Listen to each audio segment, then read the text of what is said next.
Assalamualaikum warahmatullahi wabarakatuh.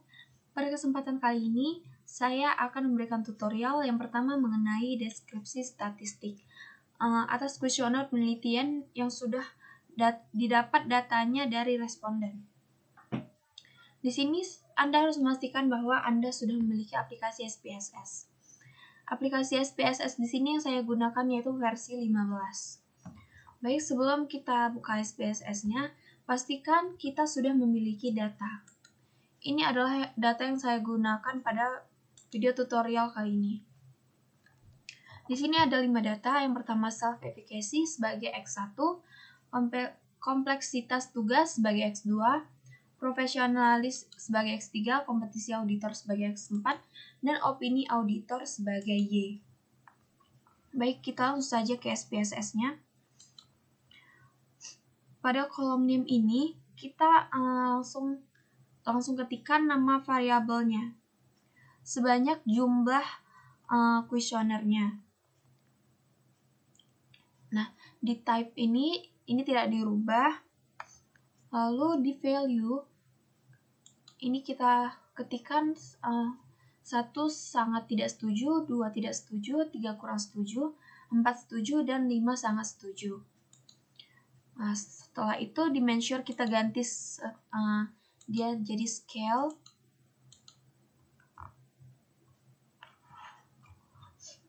Kemudian kita langsung ke data view. Di data view ini kita langsung kopikan saja data yang dari Excel tadi. Nah, di sini ada 67 responden. Dan ini tuh 67 responden. Baik, setelah itu kita langsung saja ke analyze. Nah, di analyze ini kita langsung ke deskripsi statistik, lalu kita ke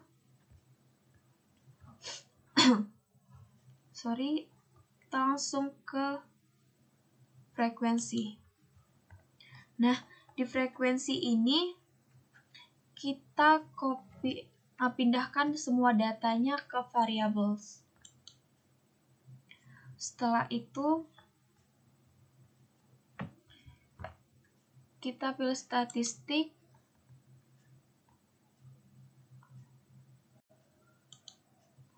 Kita pilih charge. Di charge ini kita pilih pie chart type. Setelah itu continue.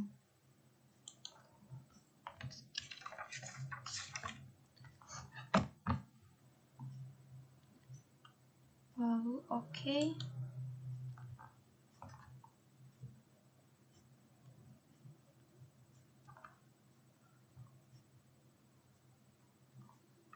Kita langsung saja tunggu untuk datanya.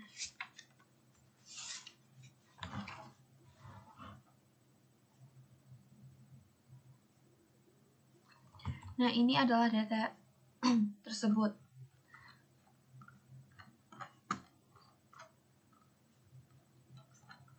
Dan ini pie chart-nya. Nah, sampai di sini sudah selesai. Langkah selanjutnya kita langsung kita buat interpretasi datanya.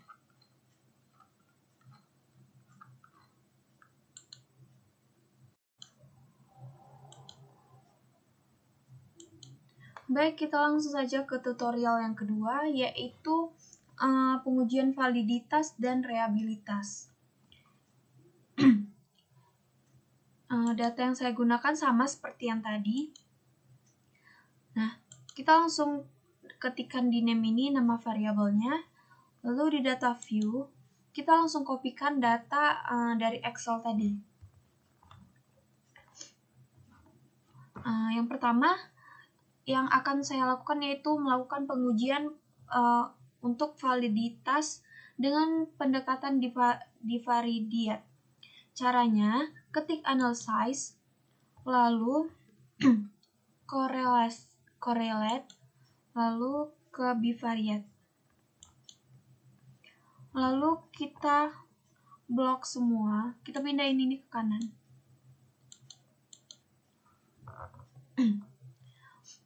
Pada bagian correlation coefficient ini, kita menggunakan correlation percent saja. Setelah itu, kita langsung saja oke. Maka hasil pengujian validitas dengan menggunakan bivariate ya sudah kita proses. Di sini kita melihat pada tabel correlation pada bagian totalnya saja. Di sini harus lebih besar R hitung saja. Karena datanya akan valid.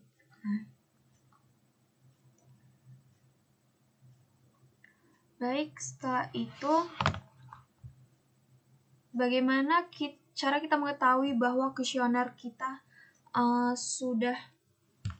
kuesioner yang sudah kita sebarkan menghasilkan data yang valid? Kita bisa menggunakan nilai signifikan ini. Jadi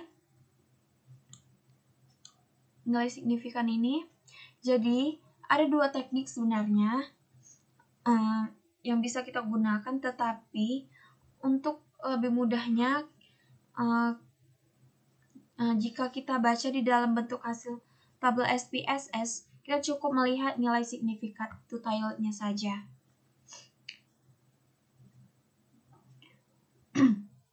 Baik, setelah itu kita langsung ke cara yang kedua, yaitu melakukan pendekatan scale. Tetap saja kita menggunakan variable view-nya dan data view-nya. Langsung saja kita ke analyze lagi. Setelah itu kita untuk melakukan pendekatan scale, kita pilih scale, lalu reliabilitas analyze, lalu kita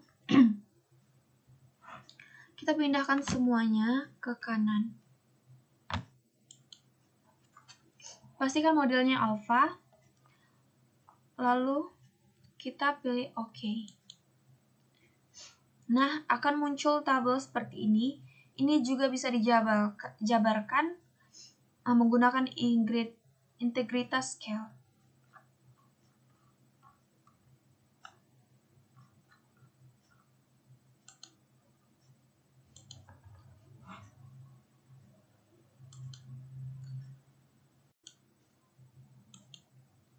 Baiklah, kita langsung saja ke tutorial yang ketiga, yaitu asumsi klasik. Nah, setelah kita ketik di name ini nama variabelnya, kita langsung ke data view dan kita kopikan data dari Excel tadi. Baik, setelah data terkolek dengan benar, kita langsung saja melakukan asumsi klasik. Itu caranya kita ke analyze, lalu kita pilih regression, lalu kita ke linear.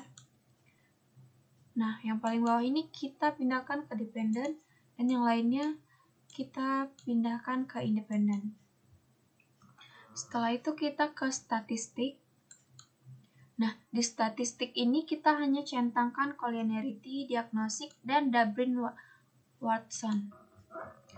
Setelah itu, jadi collinearity ini fungsinya untuk menghasilkan uji collinearitas, dan Dubrin ini untuk autokorelasi. Setelah itu kita ke continue. Baik, pada plots kita pilih ini untuk pindahin ke Y dan ini ke X. Setelah itu kita centangkan histogram dan normal probability plots-nya. Setelah itu kita continue dan OK.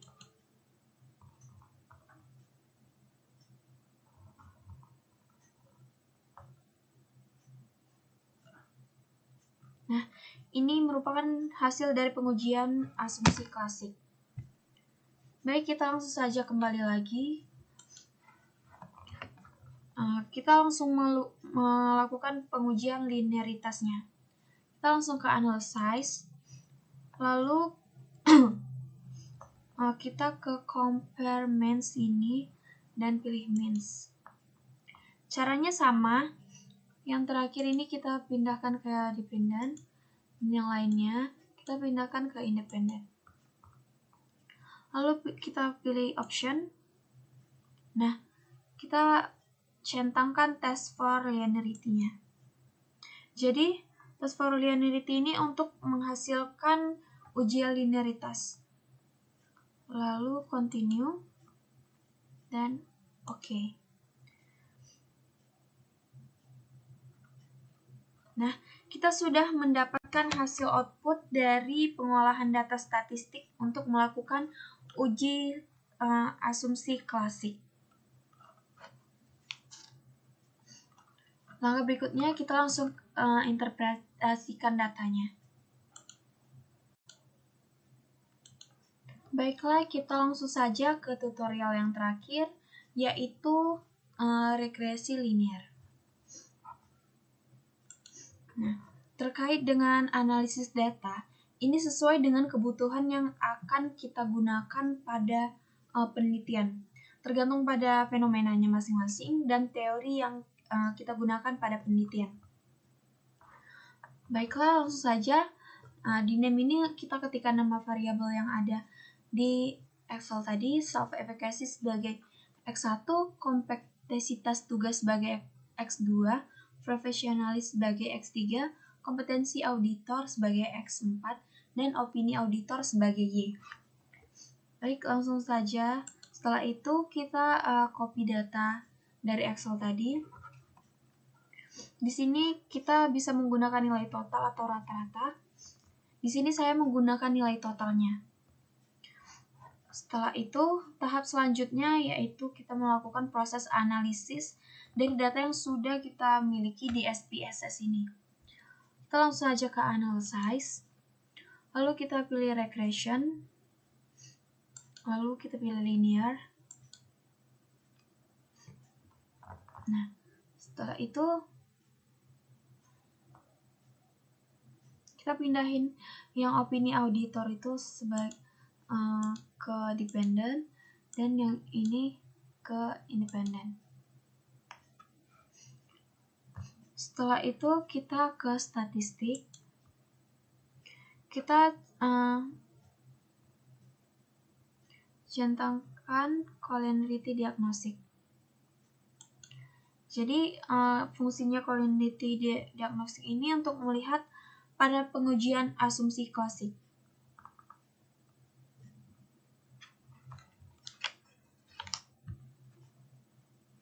Setelah itu kita continue.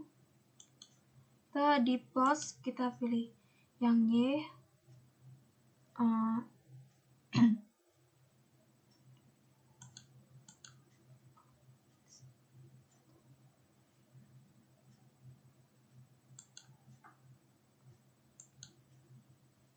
Lalu kita centang histogram dan normal probability plots-nya. Tujuan untuk mencentang ini untuk mengetahui kenormalan data pada regresi linear. Setelah itu kita continue dan OK. Nah, sampai di sini proses untuk melakukan analisis sudah selesai. Nah, setelah melakukan analisis data ini, langkah berikutnya yaitu melakukan interpretasi hasil dari pengujian ini. Baiklah, sekian tutorial dari saya. Semoga dapat membantu teman-teman semua. Terima kasih. Assalamualaikum warahmatullahi wabarakatuh.